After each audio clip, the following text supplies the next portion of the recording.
gentlemen, thanks for joining us at this edition of Numismatic Theater, and I'm here to welcome Douglas Mugg, prominent author, curator of the A&A Museum, for an eagerly anticipated talk on the Civil War. Well, thank you very much. You're welcome. With that, we can start. So recently at the headquarters building, we put up a new exhibit called A House Divided. It's about the money of the Civil War. And as usual with the exhibits that we do at the A&A, we try to use a numismatic lens to look at history. So we use coins and medals and paper money to really illuminate our history. It's a great way of showing why these little pieces of history are so important to how we understand how our ancestors lived and did things. So with that, we started this look at the Civil War. It's the first time I've done an exhibit on the Civil War of this scale. We've got about 500 objects in there. It's quite a neat show, and I'll show you some of that as we go along here. But let's move along here. So, the Civil War was a pivotal time in American history. American politics, society, economics, and military changed in drastic ways as the nation was convulsed by a fratricidal bloodbath on a scale never before seen in North America.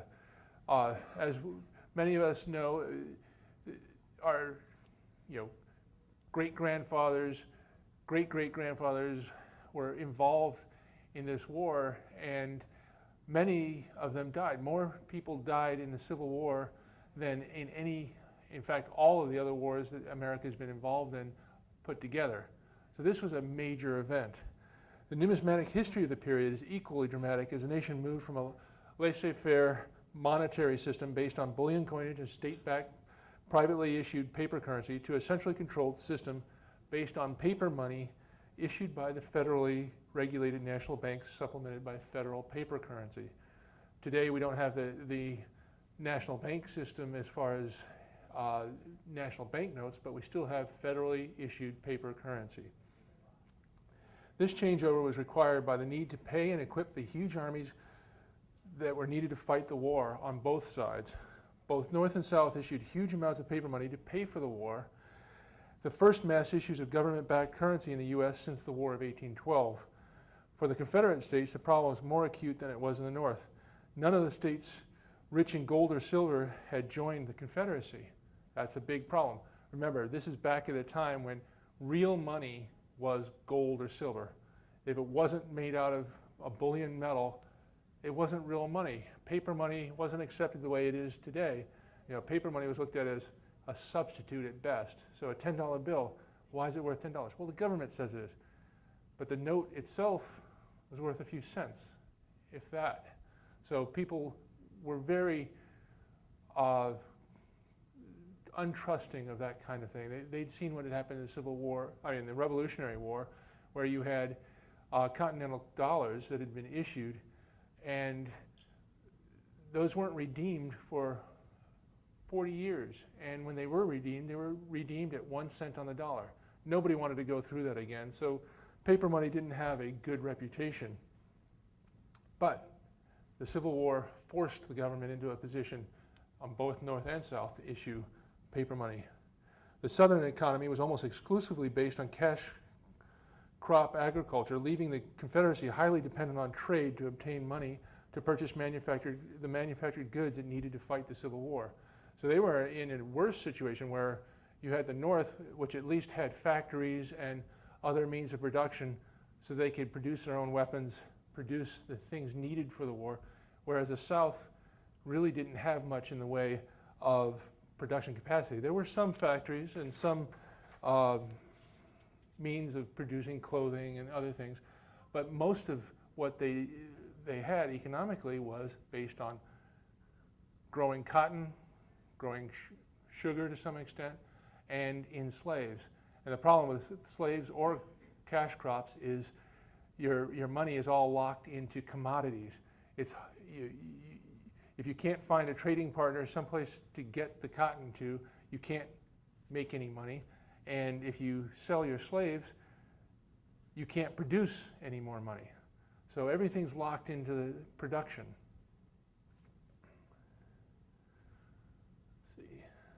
Did that turn? Nope.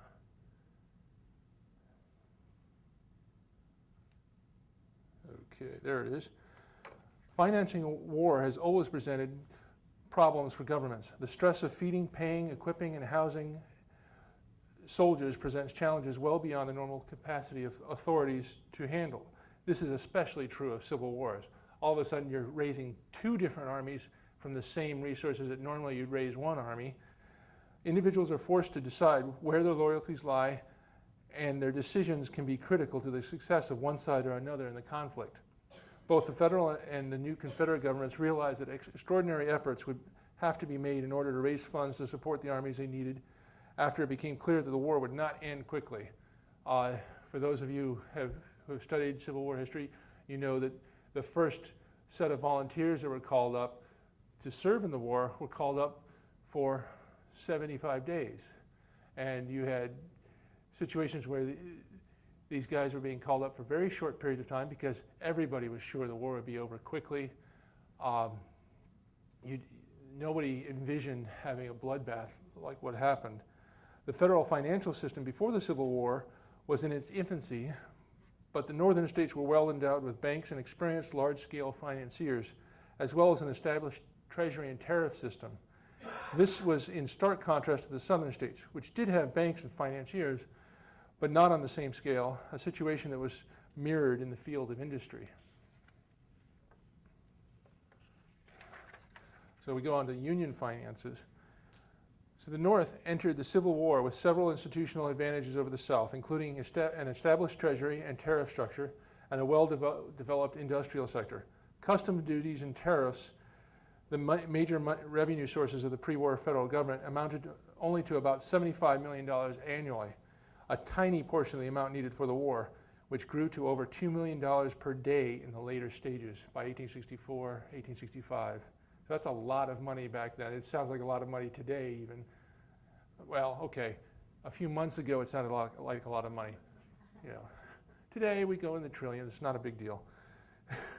The federal government implemented a broad system of internal taxation, including the first American income tax. So you can thank the Civil War for the IRS. These taxes provided an additional source of income. The North raised 21% of its war revenue through taxation, as opposed to the South, which raised only 5%, that shielded the northern economy from inflation.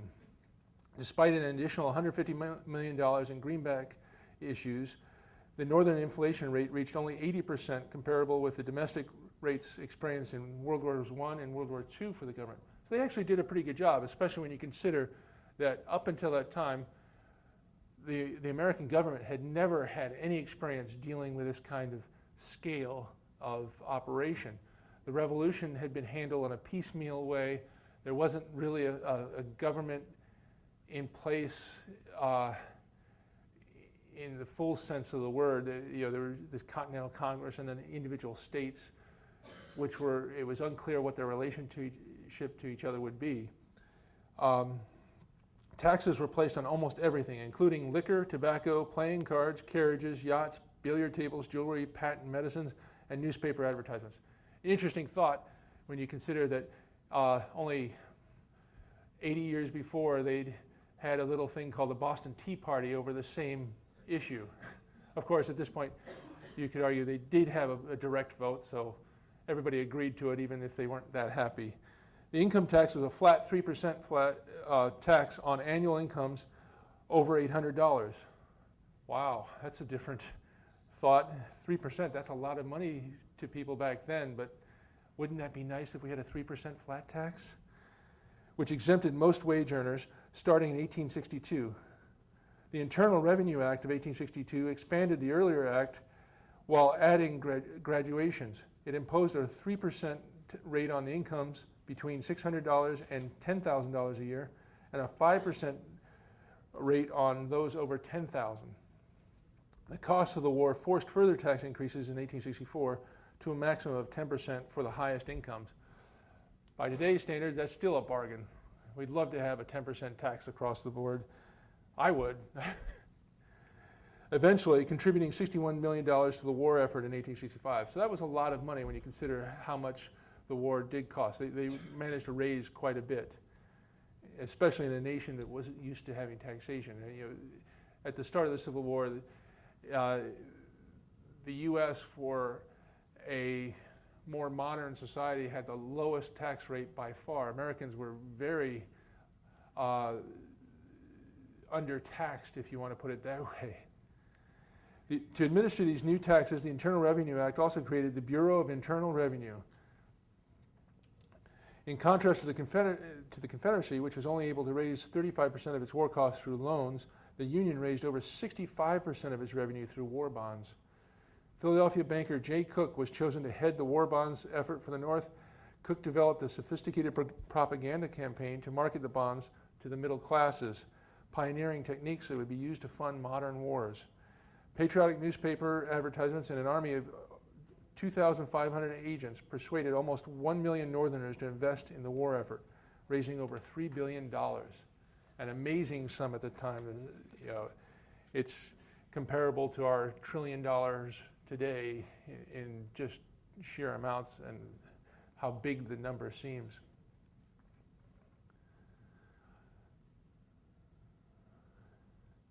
So now we'll discuss some of the money of the North. How did they do this? What did the money look like?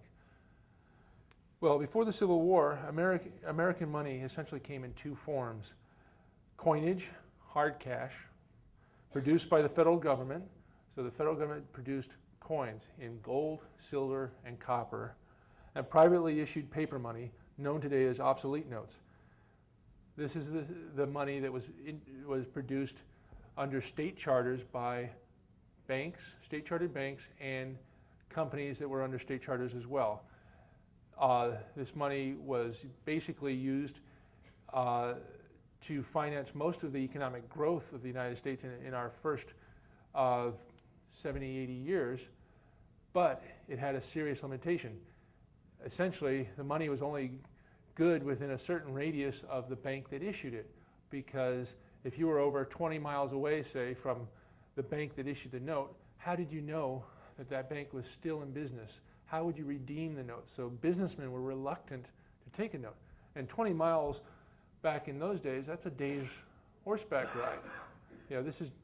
It takes a while to travel. So you had a situation where you had paper money that was good locally, but it wasn't good across the board. Today, we don't think twice. We get a note in Washington, D.C., we can take that to San Francisco and exchange it just like it's any other type of money, no problems. Back then, if you were traveling in the U.S. more than 20, 30 miles, if you needed to buy anything, you took gold or silver. That's what you had to use in order to pay your payments. If you're a big-time merchant, you might have bills of exchange or something of this sort which you could use. But hard cash was the name of the game back then. So, U.S. coinage was, with the exception of the 1 cent, made from either gold or silver and contained nearly its face value in precious metal. So a dollar was a dollar, not because the government said it was a dollar, not because it said it on the coin, but because it had approximately 96 or 97 cents worth of silver in it. That's what made it valuable. The problem was that until just before the Civil War, the federal government was unable to meet the national need for money. In fact, up until 1857, foreign coinage was the official legal tender for use in place of American coinage. So up until 1857, if you looked in the average American citizen's pocket, you would find a smattering of coins that would include some U.S. coins. Depending on what part of the nation you were in, it might include Spanish American coins. The most consistently used coinage was coinage produced in Mexico. The 2 real piece, or 2 bits, the quarter in other words. You had the 4 real down to the 1 real. These coins were used quite a bit, and you'd find a significant amount of this coinage in use from the Revolution right on. And it was only in 1857 that they actually demonetized that as far as legal tender. Continued to be used still. It was still good silver, but it was no longer required to be accepted by the federal government in payment for taxes and goods. With the start of the Civil War, the federal authorities realized that the existing national gold and silver reserves were totally inadequate to cover the costs necessary to fight. New methods of raising money were established, including the creation of a permanent federal system of paper currency for the first time. The new federal currency became known as greenbacks from the green ink used in the printing on the backs of the notes, and came in several different types, starting with the demand notes of 1861 in $5, $10, and $20 denominations. And in 1862, the first of the legal tender notes were issued in $5 through $1,000 denominations, with $1 and $2 notes added later that year. And in 1862, privately issued tokens started to become common as regular coinage disappeared from circulation. One of the problems the federal government had was you start this war, everybody's worried about what's going to happen next. No one's sure what's going on, if the government's going to last or not. And so naturally, they took the best money they could find, i.e. silver or gold, all the way down to the cent coins, and they hoarded it because you didn't know if there was going to be more. And in preference, you would use any of the paper money that was circulating. Well, the problem was, for small change especially, it all disappeared. So it became very difficult for merchants to actually conduct business. If you didn't have change and small amounts, small denominations, you couldn't buy and sell things. You couldn't make change. It created a serious problem. So the privately issued tokens became the answer. Merchants realized, geez, we need to do business somehow, and they started going to private minters to produce replacements for the cent. And this is something that was not new. They'd done this back in the 1830s with what are known as hard times tokens. And so we had a whole new issue of these coins. The tokens were issued by store owners and companies in order to make change and keep the economy going. They became known as merchants' tokens or patriotic tokens, depending on whether they advertised the issuing merchant or if they had a patriotic theme. Another replacement for coinage was a stamp, which had a guaranteed value since it could not always be used to mail a letter or package. Since it could be used.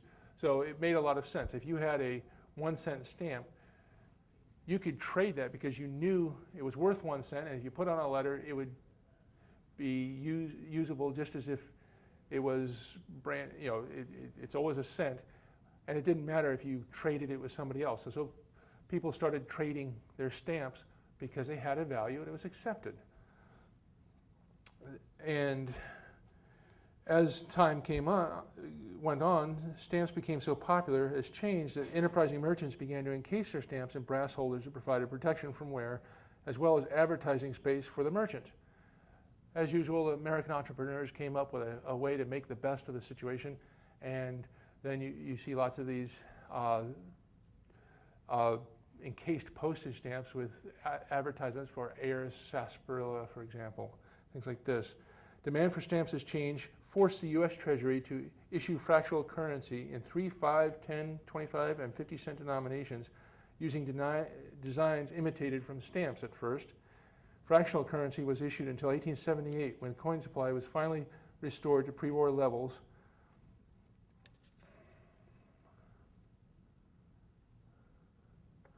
So you get some examples. These are the standard coinage of the time.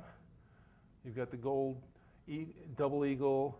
There's an eagle. You got a $2.50, $half, all the denominations that you expect, plus a few that we don't expect today. A 3 cent coin, for example, a trime. Before and during the Civil War, all coins except the copper nickel cent were made from silver or gold. 3, 5, 10, 25, 50 cents, all silver. The rarely issued $1 in gold or silver. The quarter eagle, the $3 coin, the half eagle, the eagle, $10, and a double eagle, $20, all gold. In 1860, the 25 cent coin had 24 cents worth of silver in it. So this shows you, these are bullion coins. These are intended to trade internationally and internally based on the weight of metal that's in the coin.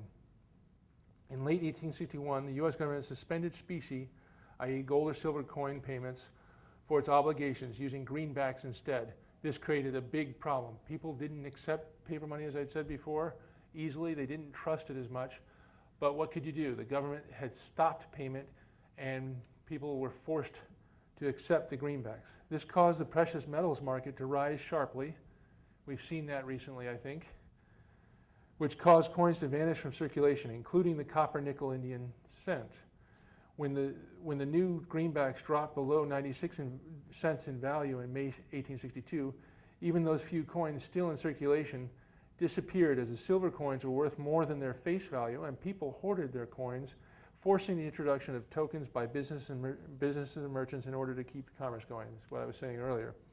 The main U.S. mint was located in Philadelphia, but there were also several branch mints at various places across the nation at the start of the war. These branch mints were located to take advantage of ore deposits and transportation hubs.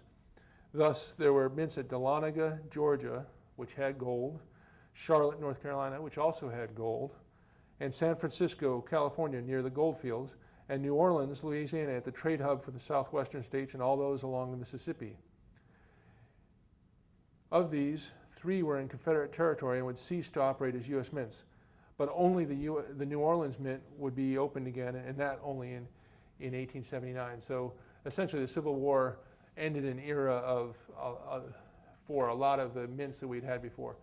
In the case of Dahlonega and Charlotte, as much as anything, it was because the gold deposits there had pretty much played out by that time, and the Confederates were unable to use any significant sources from that area to produce any coinage during the war.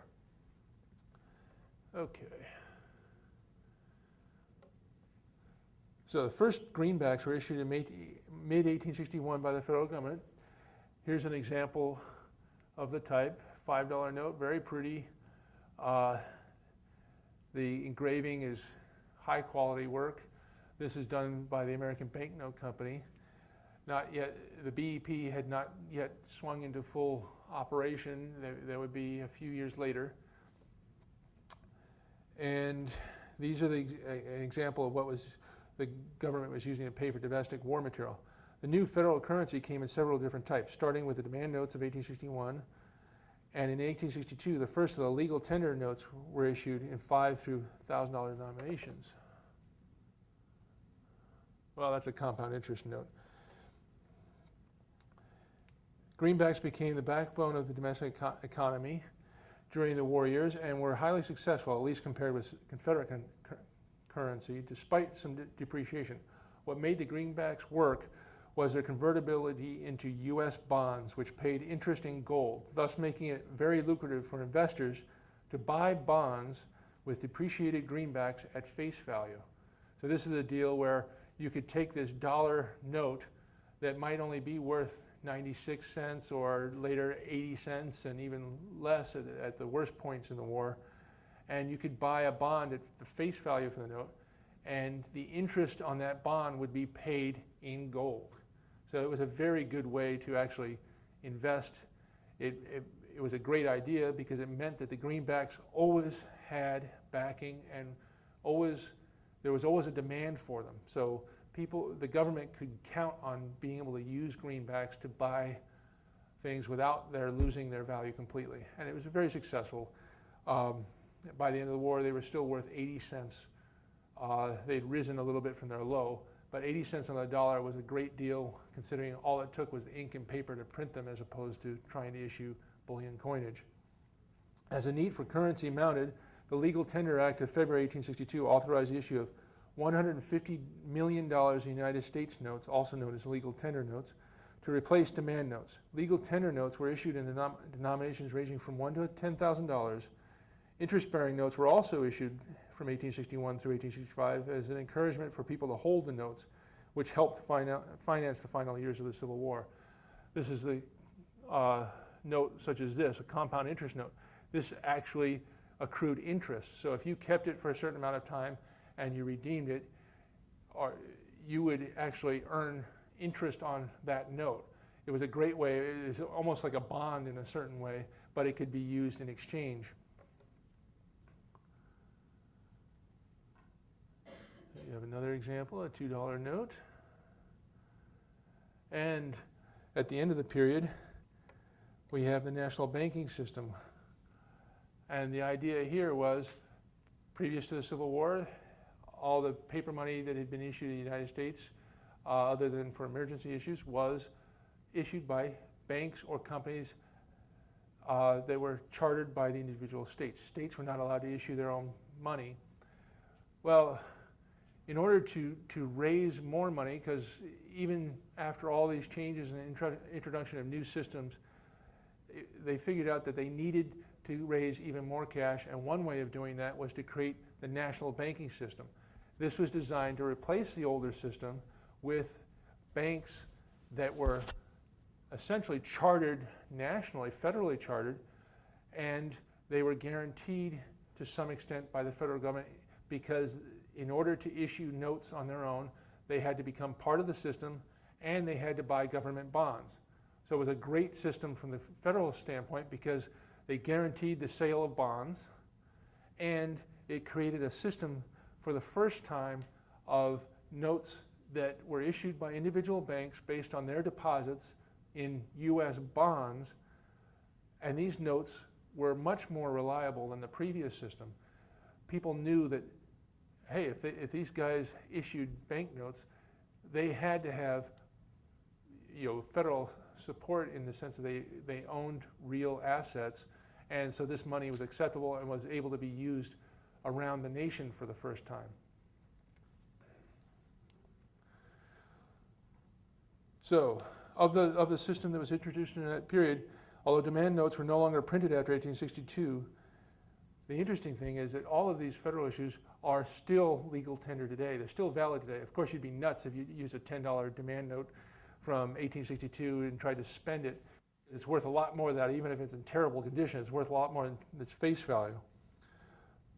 The U.S. Treasury began redeeming legal tender notes for coinage in 1879, but they continued to be issued until 1966 and are still redeemable today at face value.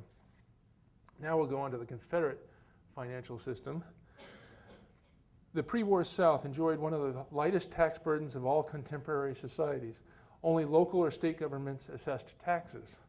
The newly created Confederate government had to build a bureaucratic infrastructure to levy or collect internal taxes from scratch, a process that was made more difficult since money was relatively scarce in the primarily rural South.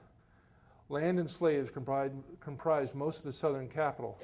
Cash in the form of coins or paper currency was hard to come by, making taxes difficult to collect. It's hard to collect taxes if it's in the ground or in the form of the means of production. You're killing the goose that laid the golden egg if you have to destroy what you're taxing to get the taxes. The Confederate Congress enacted a tariff in 1861, but it contributed only $3.5 million over the next 4 years. A direct tax on real and personal property was also unsuccessful because the Confederate government was forced to rely on individual states to collect the tax. This was a real conundrum for the South, because part of the reason why they seceded was on the subject of states' rights. The fact that the state governments should have more power relative to the federal government than was acceptable in the North at this point. That creates a real issue when the Southern government, the central government, was forced to fight a war immediately, as soon as it came into existence. And to fight a war, you have to do extraordinary things. It had to be juxtaposed with the idea of, our individual states are individual sovereign states that happen to agree to work together to form a larger nation. So how do you create a system of taxation? How do you create an army in a situation like that? In fact, most of the troops in the South were actually raised by individual states. A very different situation than the Union. It was a handicap on their ability to fight the war. Well, most of the southern states refused to collect the tax, preferring to meet their national obligations by borrowing money or printing state notes to cover it. A natural thing when you think about it, because all of these state governments are, this is a democracy. They were all elected officials, and they really didn't want to become that unpopular as to impose taxes. At a national level, you don't necessarily know all the individuals that voted for you. On a state level, it's much more difficult to get away with it when you are known in your local counties. So it was a natural problem. The Confederate administration next turned to loans to finance the war. Riding a wave of patriotic enthusiasm, the Treasury was able to raise $15 million with their first bond issue. The second issue, however, consisting of $100 million in 8% yield bonds, sold slowly. 8% was a good yield at the time. Few Southerners had the cash to purchase them, and the 12% inflation rate threatened to negate any financial return. So it became a real problem. And why would you buy an 8% bond if you know the inflation rate is 12%? I guess in one sense you're protecting yourself. You're only losing 4% a year as opposed to 12%, but that's really not the kind of deal most people like to make. In the end, the Confederate government created 75% of its total revenue from treasury notes, less than 25% from bonds, and under 2% from taxes. The foundation of the Confederate War financing thus consisted of over $1.5 billion in paper money that was backed by a promise to pay in specie or bullion 2 years after the end of the war. Ooh, that's a difficult one to sell, especially, I mean, it's one thing if you're winning battles and everything looks good and you might actually be recognized by foreign countries as an independent nation. But if that's not true, you've got a serious problem. Who's going to accept your paper money? The government relied on public confidence in the Confederacy's survival to ensure that the currency kept its value.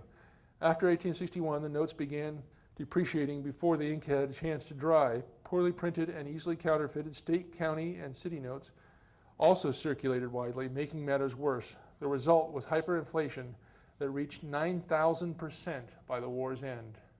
Awfully difficult to pay your troops or buy supplies if you print a dollar note and it's worth a couple of cents by the time you get it out to pay for something. Attempts to improve Confederate finances in 1863 and 1864 were not enough to offset the accumulating war debts or affect the outcome of the war. Here we have a Confederate bond with some of the tickets used. Example of a Confederate 20. And a script note, 75 cents fractional. The Confederate States of America were confronted with several major challenges as they attempted to create a new nation, not the least of which was the creating of a new monetary system. The immediate need for cash for defense forced the South into creating short-term monetary solutions, and the secessionist insistence on states' rights meant that the central government was never allowed full control over money matters. Confederate money became a hodgepodge of U.S. and foreign coinage, federal greenbacks, Confederate national currency, Confederate state currency, and privately issued script, making it very difficult to do your average transaction when you had to balance, oh geez, what is the Confederate national note worth right now compared to a Mississippi state note, and say based on greenbacks. Greenbacks became the preferred way of paying because coinage just wasn't available. It was almost non-existent, and all the coinage and silver and gold bullion pretty much was used to pay for international purchases, basically of weapons, of supplies, things like that. Within 2 months of the creation of the Confederate States at Montgomery, Alabama, February 4th, 1861, the first issue of national Confederate paper money was released. Soon afterwards, 10 of the 13 Confederate states also issued their own paper currency for the first time since the signing of the United States Constitution, which expressly forbid the individual states to issue money. Despite the existence of 3 federal mints on southern soil at New Orleans, Dahlonega, Georgia, and Charlotte, North Carolina, the Confederacy was unable to create a coinage of its own due to the lack of sources for silver or gold. As coinage almost completely disappeared from circulation, merchants and local authorities began to issue fractional notes in order to keep commerce going. Metal tokens were much less common in the South since there were very few businesses capable of producing them, and metal was in short supply. What there was being used for the war effort.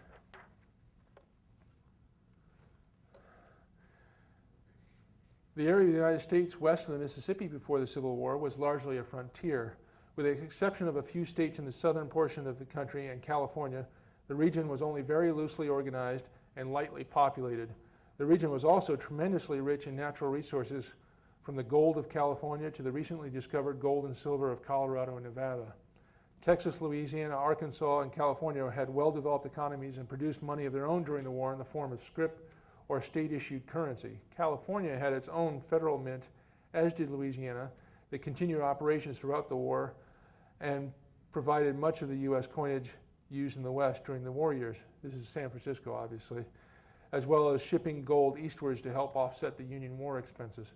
Gold and silver bars, gold dust, and privately issued gold coins were commonly used in many areas of the far West during this period, especially California and the new Colorado Territory. Recently established banks also produced notes as well to meet the needs of local commerce.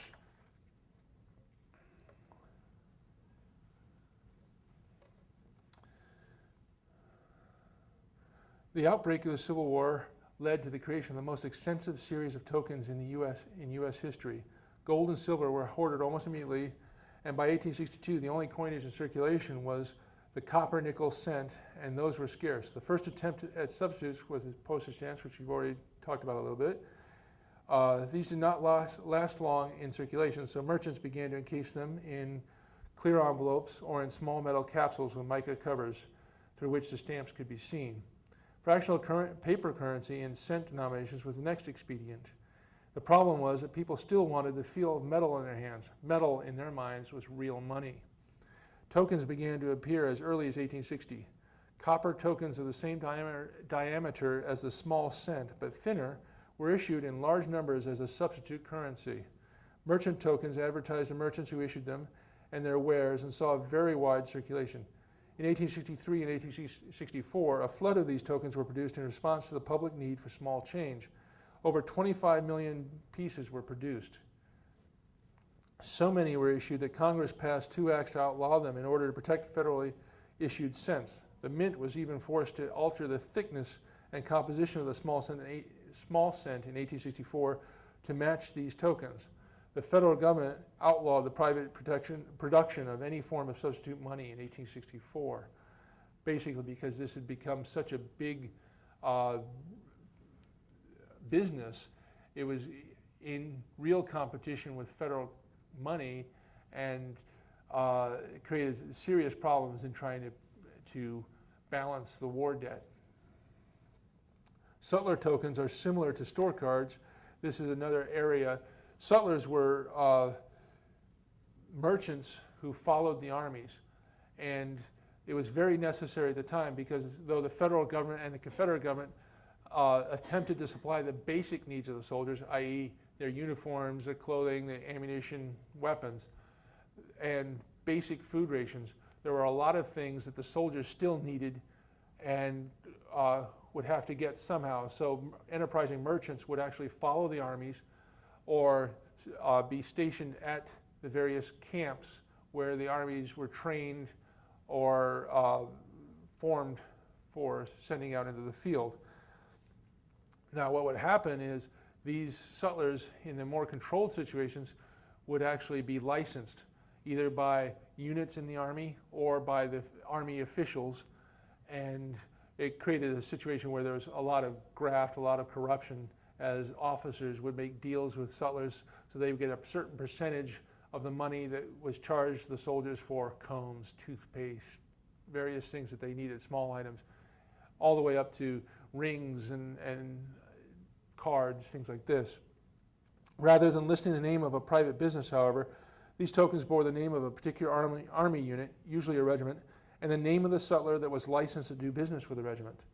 Depending on the regiment, these tokens were open to abuse by unscrupulous officers who would make deals with sutlers to ensure that men had little choice but to shop at the sutler's tent or wagon. Of the 3 types of tokens, the merchant's patriotic and the sutler's tokens are the rarest. So with that, that gives you an idea of what the exhibit covers as far as the topic areas. It's a great exhibit in the sense that it touches on all these different areas, and we had lots of examples of the coins and the paper money, including some very rare pieces and pretty interesting metals, things of that sort. And the end of my short little tour is a short tour of the exhibit as far as what the cases look like and the topics. Here's our introductory panel. Just introducing the Civil War and covering some of the topics we've talked about so far. And here's another section of the exhibit.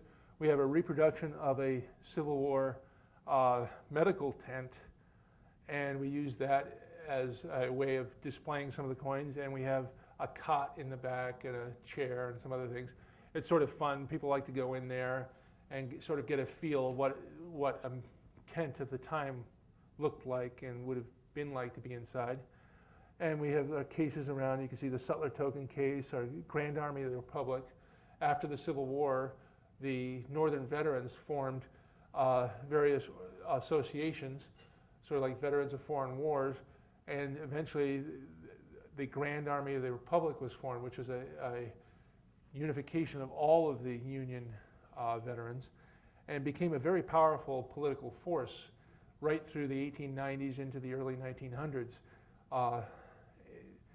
They basically, if you wanted to be elected as president, there was a 20 or 30 year period where if you didn't have the endorsement of the veterans from the Grand Army of the Republic, it was going to be a very difficult fight. And here's another section of the exhibit. We've got more of the cases here. The Civil War Remembered, which is after the Civil War again. Confederate paper money, slavery in the United States. This gives you an idea of how the exhibits are set up at the Money Museum. And another section here. One of the things that I try to do is include a lot of background, things that people recognize and are interested in, that they've learned in school or something, to bring them to the coins and paper money so they get a context. So we've got leaders of the Civil War, North and South. Then we have the whole story of In God We Trust on our coinage, first introduced during the Civil War on the 2-cent coin. And as we all know, it's now required to be on our coinage and our paper money. Coin composition talks about the different metals and alloys that were used during the war. We have a selection of the various weapons, sort of neat. Uniforms, equipment that was used. Some Confederate bonds, too large to fit in our standard cases, so we framed them and put them on the wall. Here's a great piece. This is the story of Abner Doubleday. More people probably remember Abner Doubleday as the founder of baseball, though it's not strictly speaking true. He actually had nothing to do with the foundation of baseball, but he is remembered as a critical person in the history of baseball. It turns out he was also a Civil War general. He served at Fort Sumter, and the medal that we have in the case is really spectacular. He was the second in command there, and he received a medal after the battle, and it's a huge piece. It's about 4 inches across, and in this case, added stand and bronze rim was put on it that has the information about who this was given to. It was given to, at that point, he was Captain Abner Doubleday of the Federal Artillery. We've got a book that he produced on his the action at Fort Sumter, and a carte de visite that he had made. This is a standard sort of business card of the day, and it's got his signature on it. So that's a very neat little element that is part of the exhibit. We have a shield of the federal fractional notes. Everybody likes those things. They're very collectible and very interesting. And here's some close-ups of some of the cases. This is the Sutler's case, actually. So we have various types of notes and coins, tokens, actually, in metal, and actually there's some other materials. It makes a very interesting set. And this is really neat. One of the people that's very heavily involved in bringing this convention to us contributed the little model of the monitor there. very nice to have in the case. And in this case, this is about the various battles and focuses particularly on the Battle of the Monitor versus the Merrimack, the first battle of ironclad ships in history. There's a whole series of medals and tokens that were issued. So this is a lot of fun to, especially for kids that do, they do read about this in class and they see this. So to be able to come in and see a genuine piece of coinage, token, metal that was produced during the Civil War on that issue brings home the idea that this has been famous ever since it happened. And then we have miniatures showing the troops, what they looked like at the time. Sort of fun. This is in an area where we have a replica cannon, a 3/4 model of a cannon. We couldn't fit a full-size cannon through our doors, so we had to settle for a replica. But we've got Lincoln and Grant on one side, and we've got Lee and Jefferson Davis on the other side, and these miniatures are in the cases as well, just sort of representing the fight between the two of them, and you can walk between, and it's sort of fun. And with that, that is our exhibit. If anybody has any questions. Anybody have any questions or? Yes, sir. On the income tax we're talking about, now is this a gross tax, or do they have deductions, or? It began as a gross tax, and the deductions didn't come till later. At this point, they were simply trying to come up with a way to make money quickly, and they didn't have time to do the finer gradations. They hadn't gotten to the point of thinking about the tax as a way of social engineering or anything else. So this was, we need money. We need to find different ways of making money. Everybody that makes over $600 is going to pay 3%, and then they changed it as they went along. Yes, sir. Yeah, the tokens, were they universally accepted? Or did you take a token from Cincinnati and spend it in Columbus? Or? Not generally.